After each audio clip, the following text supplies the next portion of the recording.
Welcome, everybody, to Casting for Two, the podcast, as always, hosted by me, Chris. Welcome, everybody. Mondays, right? Right, people? Am I right? This is episode number 335.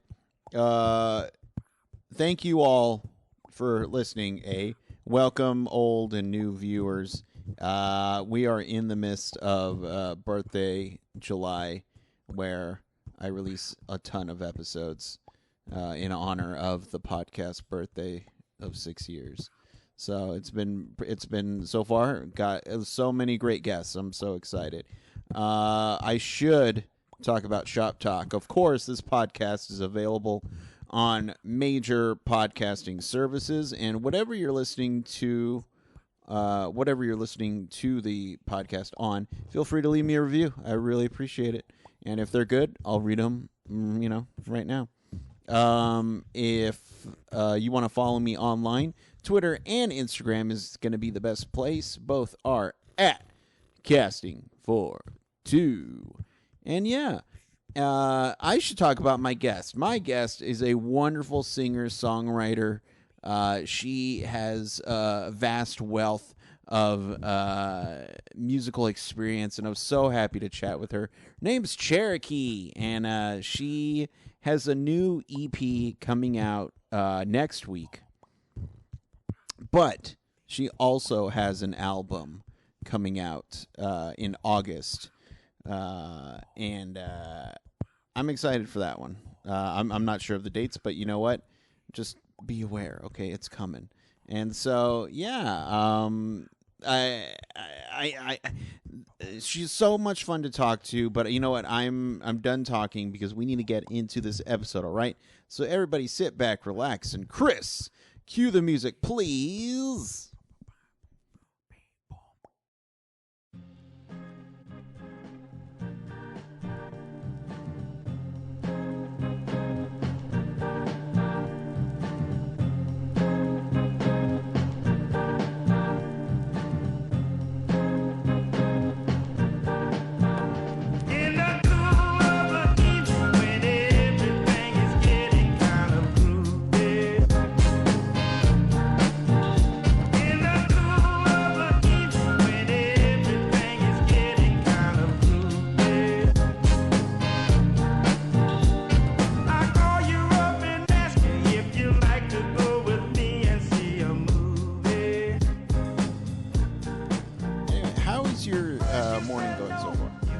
My morning's going pretty good. It's going pretty smooth. I have no complaints. How's yours? Mine is going well. It's a lazy morning, which I'm perfectly fine with. Awesome. It's kind of gloomy out here where I am in LA. Oh, okay. Yeah. The sun is bright and out and where I'm at, but I don't know. Mm-hmm. It's okay. Right. I grew up in the Pacific Northwest, so I love kind of dark and gloomy, cool weather versus always bright, humid. Okay. Yeah, I grew up in Brooklyn, so I kind of like it all. This weather just makes me want to relax and kick back and watch a movie or something, but unfortunately I can't do that. I'm out running around. That's okay. So do you have normal morning routines that you like to do to get you in the mood for the day? Actually, my morning routine from Monday through Friday is getting up at 5 a.m. with my kids and getting them to the bus stop, preparing their lunch and their breakfast, and getting them out the house. I have one that's in high school and the other one is in middle school. Okay. Yeah, but the weekends are pretty chill, I don't have too much to do except little activities with them, Gotcha. But other than that, I try to hit the gym every day, try to stretch out and keep the body right. Yeah. And so when do you find time in your schedule, when you're not doing family stuff and workout stuff, to work on music? It comes in waves. So when I get busy, I get really busy, and most of the time what will happen is that producers will send me the tracks and I will just work from home. I pretty much have them send me the track, and then I do everything. I started in GarageBand, and then after that, I have my husband help me out which is Neil Pope, who mixes and produces as well. Hmm. And it's a part of the project. We just do everything at home. We have a Pro Tools rig there. So we pretty much, do it there. I would say I work at least every week. I'm writing. I mean, I'm writing all the time, but every week I'm trying to lay something down. Gotcha. Okay. Is there a particular headspace you have to be in to write? No, absolutely not. Hmm. It just comes. The crazy thing is that I could be in a meeting or I can just be, chilling out somewhere and I would hear something and the next thing you know, a song starts to develop. Hmm. That's the hard part is that someone's talking and my brain is like elsewhere and I'm starting to hear the melody and I'm starting to hear the percussions and I'm starting to hear the lyrics and, that's the hard part. So it's like a gift, a beautiful gift and a curse at the same time. Okay. And so, when did you catch the music bug? I would say I've always had the music bug. It started off with poetry. Mm. Um, when I was maybe around, I would say 10 or 12, you know, and it just pretty much developed from there. But it's not even like I have a choice in the matter. It's one of those things that it just is. I never had to learn how to write a song or take a class or anything like that. I think it's kind of like how people who are they're gifted with drawing, they can draw Mm. people and they can draw kinds of sorts of things. That's how it is with me with song. I don't have that with being. I can't pick up all the instruments and play and produce my own. But I'm the one that does all the lyrics and the melody for the song. I can hear it. It just comes out. So it's pretty much been there all my life. Okay. Okay. Yeah. And as you know, because you've been in the music industry for a long time, Hmm. has how is It's that? changed. Yeah, I was gonna say, how is the evolution of your sound changed as as you progress? um, my sound is pretty much, I would say it's kind of like I describe it as bohemian Mm. because I have a little bit of everything.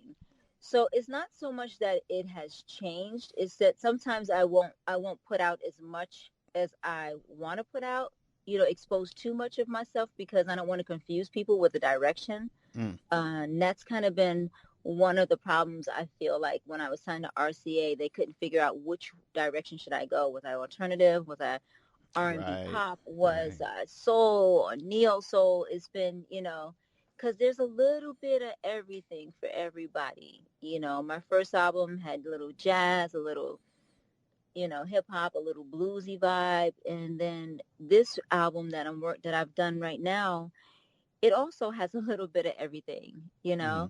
I mean, people are going to compare it to who they want to compare it to, but I would say that it is, if I had to describe it overall, I would say it's basically like a hip hop soul album, you know. Okay. But it's artsy. It's different. Yeah. It's funny because I mean, I growing up when I was a kid, there was pop, rock, country, jazz. There weren't these subgenres or Right. musicians that did a bit of everything, and that's one of the nice things that I've seen is that why do I have to be one thing? Exactly. That's what I'm saying. It's like I can't be one thing, Hmm. you know. And I'm always baffled when artists are able to have a single out and then the next single sounds almost exactly like it. I've Right. never been able to do that. I've never been able to make a song sound exactly like another song that I wrote. Each one has its own, world.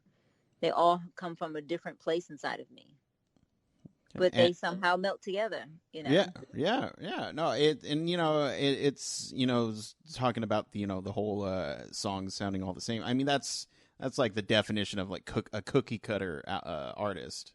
Right, exactly. Yeah, and those are actually the hardest to write for me. Hmm. It's really hard. I mean, they hit fast, and they sell lots of records, and I have nothing against them. To each Yeah. his own. Everybody has to do what they enjoy, but those are the most difficult. you Hmm. know, I just write what I feel. if someone says, I need you to write a song for, a particular artist, then I will go and I listen to their music, and then I can do it. Mm-hmm. But it takes a minute to try and, to copy. Yeah. Yeah. And so, I mean, you brought it up because you have an album coming out. Yes. For the album, was there a particular story that you wanted to tell with it? When I first started it, like all my albums, I just pretty much write from experience. Okay.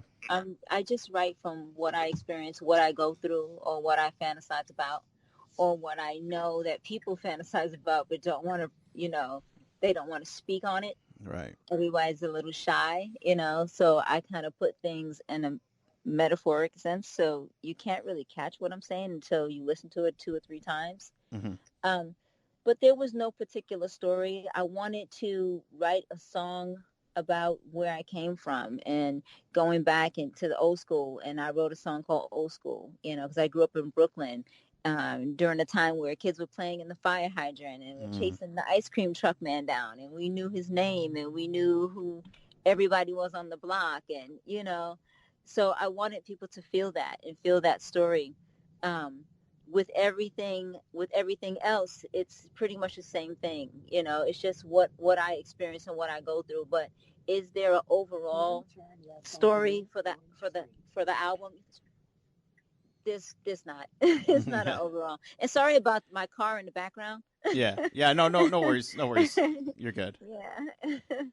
But there's no overall story. I just want people to feel good when they hear this album. I want them to enjoy it.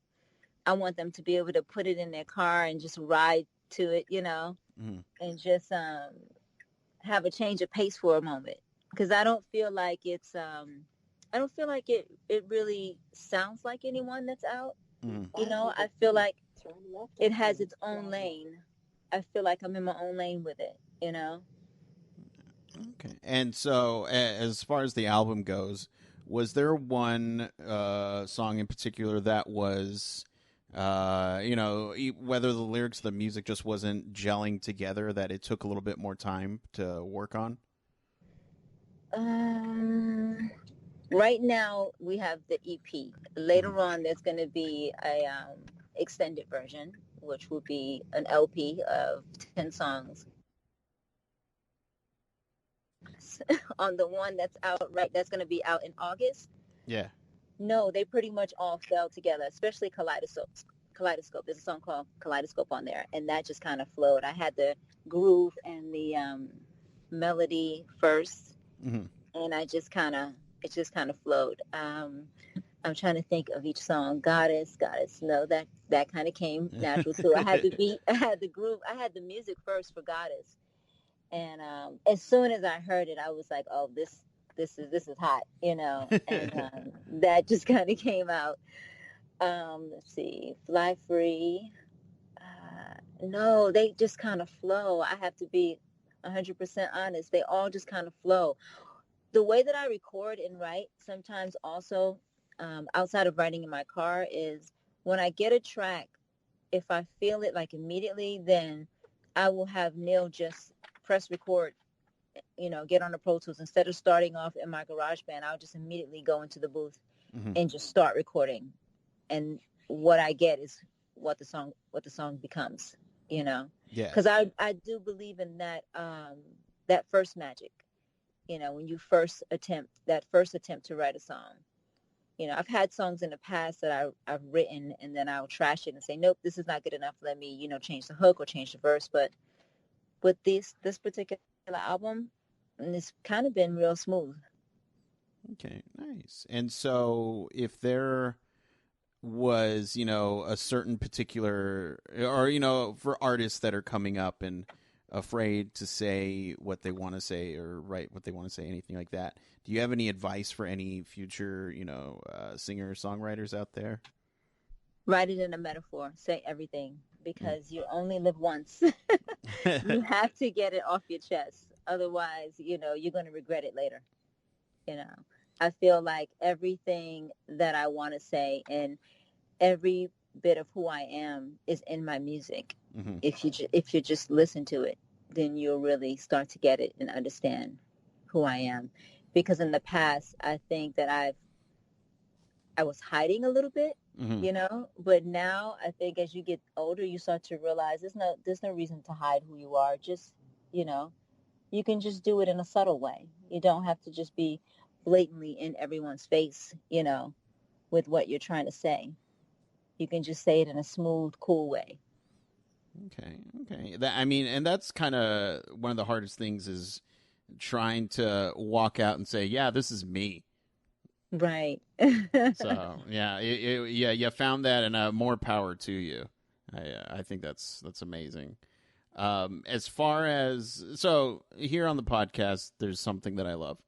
Hmm. I love a good horror story, and for you, do you have any gig horror stories where something just it just Oh, I have a horror story. Yeah, uh, it wasn't a gig. It was when I did Soul Train. okay? Oh, okay, all right. Yeah. I did Soul Train, and it was like the most exciting moment of my life. And as soon as they started to record, I did this jump kick and grabbed the microphone stand, and the mic bashed me in my mouth and Oh, busted my lip wide open. oh. and, and I continued to perform. So you have to go to YouTube and watch it because you'll never know. But at the end, you can see my lip is swollen when I'm talking to the host who's interviewing me. You can see like the big bubble on my lip, my top lip. Oh, jeez. Yeah, so the whole time I'm singing, I'm like bleeding and licking my lips so you can't see it. But that was like, I think that's like the worst thing that's ever happened to me. Oh, jeez. You know. Also, when I was on Donnie and Marie once, I was Uh on huh. Donnie and Marie and I could not hear. You just got to promise me you don't go like digging up those crates. So Oh yeah. No problem. No problem. I could not hear and I was way off key. I mean, it was horrible. When I saw it back, I just started bawling. I was like, who is that? What happened there? It was horrid. And everyone was staring at me like, I think she sounds good. They were puzzled. And I was like, why is everyone looking at me like this? So afterwards, when I listened back, I was like, "Are you kidding me?" And they're actually going to air this, and they loved it. They were so cool. They were super super sweet to me, They gave me gifts, and I was like, "Okay, I was good." But I kind of learned the truth afterwards. Yeah, there you go. There you go. Always be able to hear yourself and always Yeah, have proper mic handling, I guess. exactly. Yeah, absolutely. There you go. So for the people at home who want to pick up the album when it comes, or the EP, hey, well, I'll plug the album, or follow you online, where can they do all that? They can do that they can follow me on Instagram at Cherokee the Artist. They can also stream on Spotify. They can download um, from iTunes to get Goddess right now to get the single, and also Apple Music, everywhere. It's pretty much on all major, it's streaming everywhere right now. Mhm. And then the album is going to release in July. It's like the end of July. Okay. Okay. Nice. Nice. I know it's going to be after my birthday. My birthday's July 21st. Oh wow, my sister's is the 20th. Awesome. So she's super cool then. Well, she has her moments. I'll just say that. No, she's great. Oh, But Cherokee, thank you so much for chatting with me. thank you, Chris. Anytime you want to come back, please just say the word. I'd be happy to have you back. Oh, thank you. You're a sweetheart. I appreciate you. Of course. Thank you, and you have a wonderful rest of your day. Okay. Have a great day, Chris. You too. Bye bye.